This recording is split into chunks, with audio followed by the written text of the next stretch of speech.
Hey guys, it's Albert from Muffin Group. In this tutorial, I would like to present new feature we've added in version 28.2. Advanced filtering available for any post type, including custom post types. But in this video, I will focus on one filtering type, shop filtering. Within this feature, you can filter products live by custom attributes like capacity, brands, price, or even any custom value you define. Combine multiple filters, refine results live, and turn even big catalogs into a smooth, intuitive shopping experience. Lightning fast AJAX filtering gives shoppers super fast, ultra precise product search. Let's not waste the time on this introduction and jump to my screen.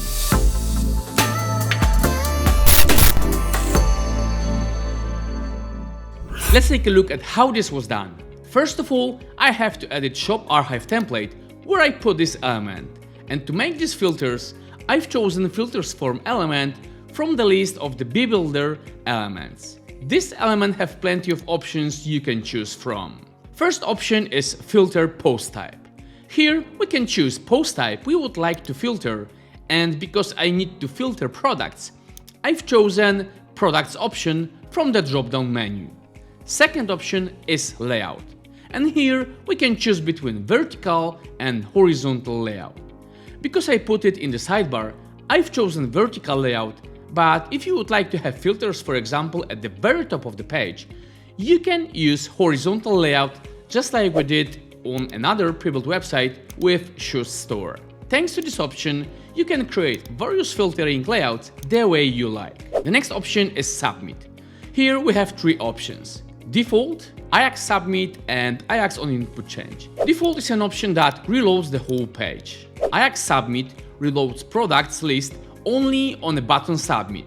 It means user can select various options like capacity, brand, and product rating, and only when button is clicked, products are filtered according to the options the user has selected. The last option is AJAX on input change, and this option causes the product list to be filtered each time you select any filtering parameter. The next option is labels.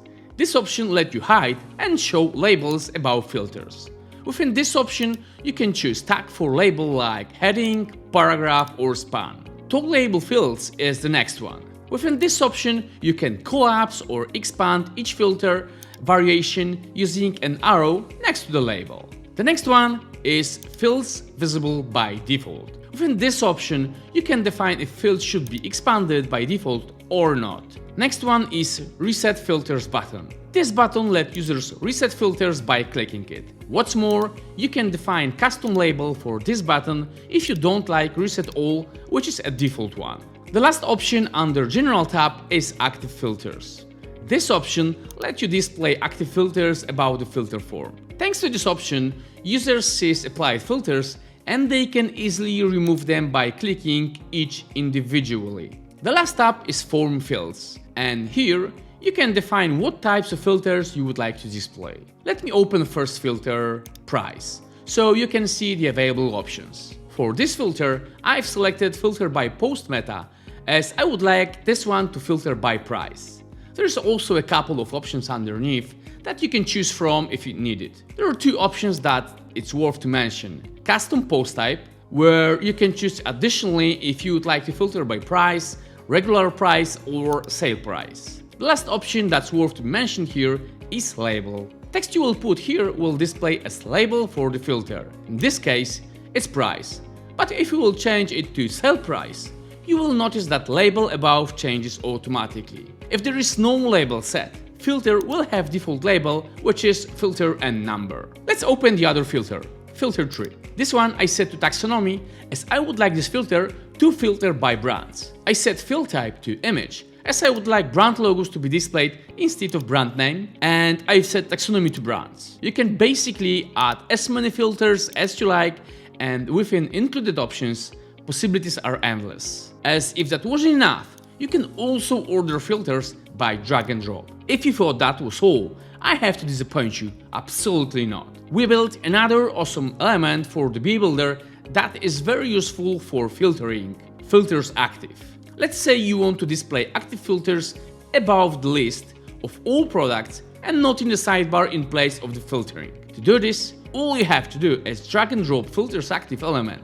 As you noticed, this element have a couple of options like reset filters button, total results, sorting, and also we can set labels for reset filters button and total results. That's it for this tutorial.